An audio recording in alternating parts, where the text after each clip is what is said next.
India versus New Zealand T20 world cup का final, और ये फाइनल स्टेक पे है, ये फाइनल दाव पे है, क्योंकि इससे पहले बहुत कुछ इस नरेंद्र मोदी स्टेडियम में ऐसा हो चुका है जो शायद इंडिया के पक्ष में उस तरीके से नहीं गया है, और इसी वजह से इस स्टेडियम को हम कई सारे नामों की वजह से भी जानते हैं। पर आज ये एक एक्सक्लूसिव वीडियो लेके हम आ रहे हैं आपके पास न्यूज नेशन के इस मंच से, जहां हमारे साथ पंडित हरि गोपाल शर्मा जी मौजूद है, और यहां हम जानेंगे कि भाई ये जो T20 वर्ल्ड कप का फाइनल है ना, इसमें ये जो हमारे प्लेयर्स हैं, जो स्टार प्लेयर्स हैं, उनके जो नक्षत्र हैं वो कैसे हैं, जो आज के मैच के ग्रह हैं वो क्या कह रहे हैं, क्या कुछ बड़ा उलटफेर हो सकता है। तो पंडित जी, सबसे पहले मैं आपसे ये पूछना चाहूंगा कि इंडिया वर्सेस न्यूजीलैंड फाइनल तो होने वाला है, पर आप पहले बताइए कि आपको क्या लग रहा है, बिना किसी अभी वो नक्षत्र वक्षत्र की, कि इस मैच को कौन जीत रहा है, उसके बाद हम फिर डीप डाइव करेंगे। देखिए, हम सब भारतीय हैं। हाँ, तो भारतीय होने के नाते भारत ही इस मैच को जीतेगा, और हम सब चाहते भी हैं कि भारत का हर प्लेयर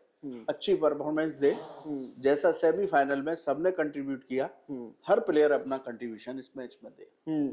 तो भारतीय होने के नाते भारत ये मैच जीतेगा जी।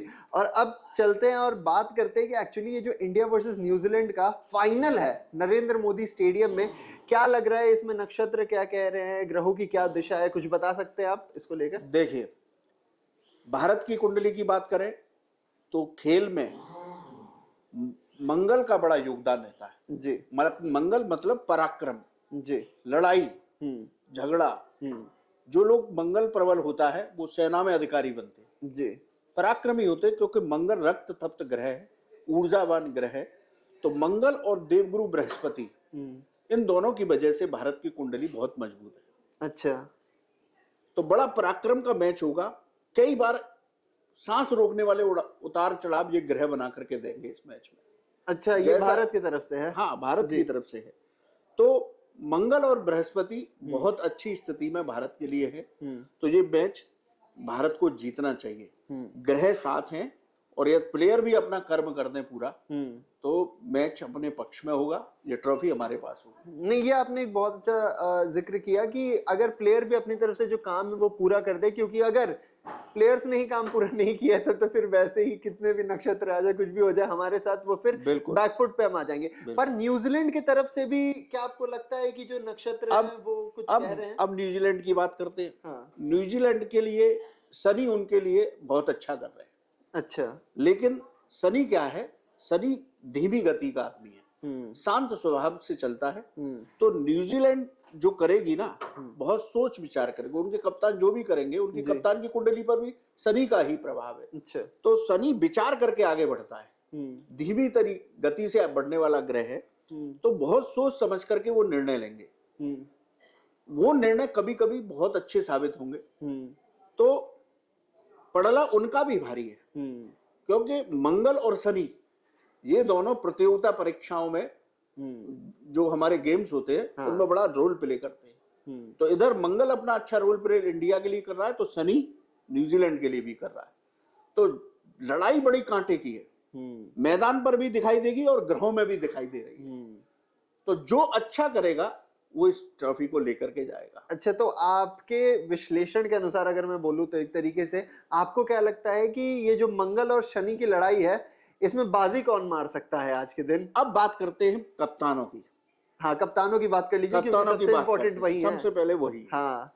अब यदि हम कप्तान की बात करें तो हमारे जो कप्तान हैं, उनके इस वक्त जो ग्रह चल रहे हैं, वो मंगल के साथ उनको शनि का भी सपोर्ट प्राप्त हो रहा है। अरे वाह। उसके साथ राहु का भी सपोर्ट प्राप्त हो रहा है। राहु क्या करता है, अप एंड डाउन लाता है। अच्छा। तो इन तीनों के कॉम्बिनेशन से, हाँ, आज जहां तक बल्ला उनका नहीं चला अब तक, हाँ, जो हमारे भारतीय फैंस की जरूरत थी जी, अच्छा किया।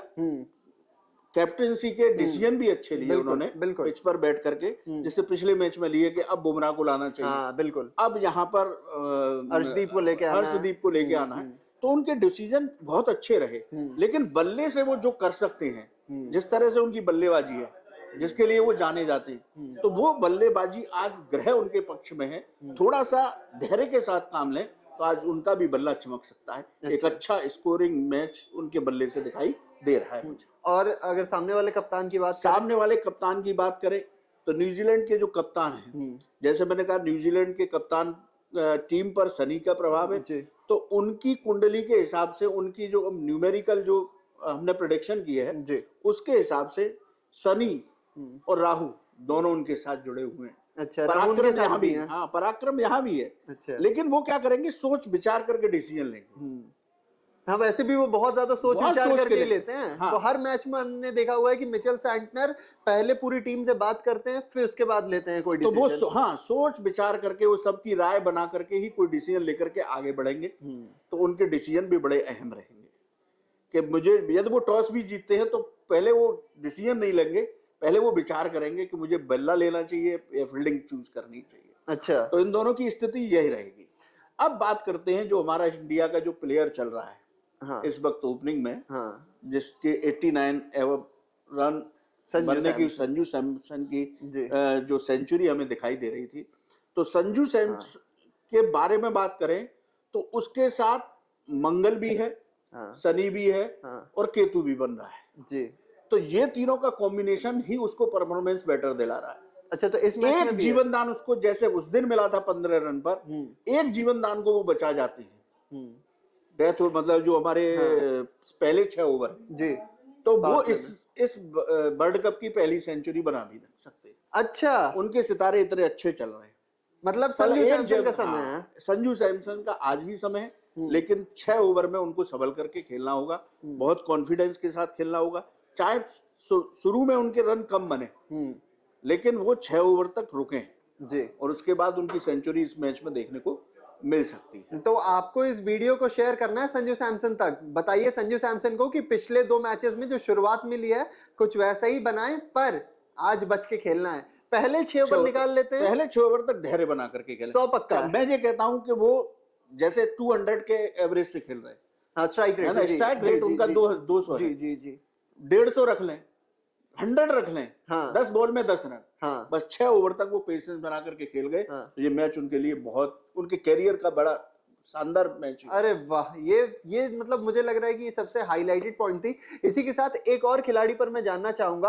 आपने एक ओपनर का जिक्र कर दिया यहाँ पे जो कि लगातार फॉर्म में, एक हमारा ओपनर आ ही नहीं रहा है फॉर्म में, पंडित जी, अभिषेक शर्मा। लगातार वो फेल हुए जा रहा है। क्या फाइनल उसका हो सकता है? उसके ग्रह नक्षत्र क्या कह रहे हैं? देखिए, अभिषेक शर्मा का काम केवल इतना ही हो रहा है कि जो अभिषेक शर्मा के ऑरा पर उसकी कुंडली को देखें तो राहु का प्रभाव ज्यादा दिखता है, तो इसलिए वो जल्दबाजी बहुत कर रहे हैं। आपने पिछले मैच में भी देखा होगा कि नॉन स्ट्राइक पर खड़े हुए संजू सैमसन ने उनसे कहा आराम से रखो, हाँ, लेकिन उसके बाद भी उन्होंने गलत शॉट ले लिया।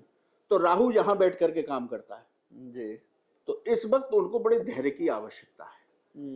यदि मैं उनसे कहूं, यदि वो ये पॉसिबल हो तो एक चंदन की माला कहीं से, अहमदाबाद में बड़े इस्कॉन के मंदिर हैं, बड़ी पूजा पाठ की दुकान है, तो एक चंदन की माला पहन करके आज पिच पे उतरे तो आज वो भी अच्छा कर सकते हैं। मतलब विवेक से काम लेना पड़ेगा। विवेक से काम लेना पड़ेगा, उनको धैर्य से काम लेना पड़ेगा। जल्दबाजी करने की बहुत आवश्यकता बिल्कुल भी नहीं है। हर मैच में उन्होंने जल्दबाजी दिखाई है, इसी की वजह से उनका विकेट गया। अगर इस पूरे चीज को समाप्त करने जाऊं ना, तो रामधारी सिंह दिनकर जी ने रश्मि रथी में एक लाइन लिखा था। उन्होंने कहा था कि जब नाश मनुष्य पर छाता है पहले विवेक मर जाता है। तो यहाँ पे विवेक से काम लेना पड़ेगा अभिषेक शर्मा को। और क्या अगर अभिषेक शर्मा भी संजू सैमसन की तरह वो 15-20 गेंदों को देख लेते हैं, खेल लेते हैं, तो वो अच्छी परफॉर्मेंस दे सकते हैं। बीच में उन्होंने दी है, एक मैच में उन्होंने दी है, लगभग 50 के करीब, 55 मारा था।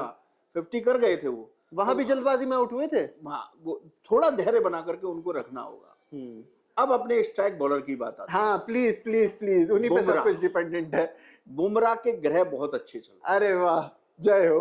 मंगल भी उनके साथ है, राहु भी उनके साथ है, शनि का भी उनको साथ मिल रहा है और देवगुरु बृहस्पति की भी दृष्टि है। अरे वाह, तो बुमराह इस मैच में भी बहुत अच्छा कमाल करेंगे। वाह। और एक हमारे हार्दिक पांड्या, उनके साथ मंगल और राहु दोनों एग्रेशन दे रहे हैं उनको। हाँ। तो हमारे पंड्या भी जो है इस मैच में बहुत अच्छा करेंगे। लास्ट मैच में उन्होंने फील्डिंग वो अच्छी करते हैं, बॉलिंग उनकी अच्छी है। जी जी, फील्डिंग में उन्होंने वो विकेट रन आउट कराया जो सबसे बड़ा देख सकते हैं कि जैसे ही उनके पास बॉल आई किस तरह से उन्होंने उसको बैक किया और उसके बाद वो विकेट गिरा और उसके इंडिया के जीतने के चांस बने। तो हमारे जो स्टार परफॉर्मर है आज इनके साथ ग्रह भी है भारत के साथ भी ग्रह हैं, लेकिन न्यूजीलैंड के साथ भी ग्रह हैं। अच्छा, काम वही करेगा जो जीतेगा, वही जो आज अच्छा खेल करके जाएगा। ग्रह दोनों तरफ से लड़ रहे हैं। मैं ये कहूंगा कि कुंडली के ग्रह, प्लेयर्स के ग्रह बहुत तगड़ी लड़ाई वहां पर भी लड़ रहे हैं। एक मैच में लड़ाई चल रही है और एक यूनिवर्स में उनके ग्रहों की लड़ाई चल रही है। अरे भाई, मैच बहुत शानदार होने वाला है, बहुत सस्पेंस भरा मैच होगा। धड़कनें रुकेंगी, मेरी तो अभी रुक गई है। अप एंड डाउन होते रहेंगे। तो धैर्य बना करके देखें, मैच बहुत अच्छा होने वाला है। एक आखिरी सवाल, हमने सारे पॉजिटिव्स की बात कर ली, कुछ ऐसा है जो हमारे लिए नेगेटिव में भी जा रहा है इस वक्त? अगर ग्रहों के हिसाब से, नक्षत्रों के हिसाब से अगर हम देखें तो किसी प्लेयर को लेकर भी हो सकता है। जैसे वरुण चक्रवर्ती हैं, लगातार वो मतलब परफॉर्म नहीं कर पा रहे उस तरीके से, उनको हटाने की बात हो रही है। तो ऐसा लग रहा है आपको कि टीम में कुछ चेंजेस हो सकते हैं या फिर कुछ ऐसी नेगेटिविटी भी है अभी टीम इंडिया के साथ? देखिए, टीम में कोई चेंज करने की आवश्यकता नहीं मेरे हिसाब से। सब कुछ ठीक चल रहा है, ग्रहों की स्थिति से भी ठीक चल रहा है। केवल इतना ही है कि टीम में धैर्य बना करके रखें, एक दूसरे के साथ कम्युनिकेट करके रखें। जब भी ऐसी कोई परिस्थिति बनती है, किसी का ओवर अच्छे से पिट जाता है तो लाइन लेंथ बिगड़ जाती है। हम जसप्रीत को भी देखे कि वो इतनी अच्छी बॉलिंग कर रहे हैं, लेकिन जब पिटने लगे तो इतनी डेथ बॉल डालने लगे, वाइट इतनी एक ओवर में करने लगे, तो उस वक्त केवल कप्तान और जो बुमराह टाइप, जो उनके ही जैसे बल्लेबाज को बल्लेबाज समझा जी, है ना, और बॉलर है तो बॉलर समझाए, कोई बात नहीं यार, बॉल को बॉल की जगह पर डालो, सिक्स ही तो लगेगा, इससे ज्यादा कुछ नहीं। तो इस तरह से कॉम्बिनेशन बना करके चलेंगे तो ठीक रहेगा। अब आखिरी बात कर लेते हैं मैच के स्कोर की। हाँ प्लीज बता दीजिए। हाँ देखिए, इस मैच में स्कोर 200 और 250 तक जाएगा। हाई स्कोरिंग मैच होगा। जो भी फर्स्ट बैटिंग करेगा वो उतना मार रहा है, 220 से 250 मारेगा। तब तो सेकंड जो पेस जो टीम चेस करने आएगी उसके लिए तो हालत ही खराब हो जाएगा। फिर फाइनल में 220 क्यों हो जाएगा? फाइनल में 220 बन रहा है। अभी देखो ना, सेमीफाइनल में 250 का भी स्कोर कम लगने लग गया। अच्छा, तो इत्मीनान से बैठे थे 254 है, अब तो जीत ही जाएंगे। हाँ है, हाँ ये भी रिकॉर्ड बना एक। हाँ, ये भी 254 रन का भी स्कोर चेंज करने के कगार पे था, केवल 7 ही रन से तो जीते। हाँ, तो ये भी मुझे लगता है कि हाई स्कोरिंग मैच होगा। या तो हाई स्कोरिंग ही होगा और या फिर बिल्कुल ही बीच वाला कुछ नहीं, बीच वाला कुछ नहीं आज के मैच में। अच्छा, ग्रहों की स्थिति ऐसी है, या तो ये मैच जाएगा हार या पार की लड़ाई है, बहुत ऊंचाई पे जाएगा, और या फिर एकदम बिल्कुल फिनिश हो जाएगा। अच्छा, अगर मैं आपको परसेंटेज देने के लिए कहूं कि इंडिया 70% इंडिया, 70% इंडिया, 70% इंडिया जीत रही है इस मैच। मतलब ये फिर टीम इंडिया के पक्ष में बहुत कुछ जा रहा है, इसीलिए पंडित जी ने ये दाव खेल दिया है कि भाई 70% ये मैच इंडिया के पाले में है। बस एक चीज आपको ध्यान में रखनी है कि धैर्यता के साथ और विवेक के साथ इस मैच को अप्रोच करना है। वैसे भी आपको पता है कि फाइनल जब है तो आपको अपने नर्व्स पे कंट्रोल रखना ही पड़ेगा, आप उसमें कुछ कर नहीं सकते हो। वी जस्ट होप कि जब अगली बार हम आपसे जुड़े पंडित जी के साथ तो वो किसी और फाइनल को लेकर हो और इस नोट पे हो कि भाई इस फाइनल में भारत ने एक शानदार जीत हासिल की थी, जैसा पंडित जी ने भविष्यवाणी भी कर दिया है। अगर वीडियो पसंद आई हो आपको तो अपने तमाम दोस्तों के साथ शेयर कीजिएगा, चैनल को सब्सक्राइब कीजिएगा और अभी के लिए दीजिए हमें इजाजत। शुक्रिया।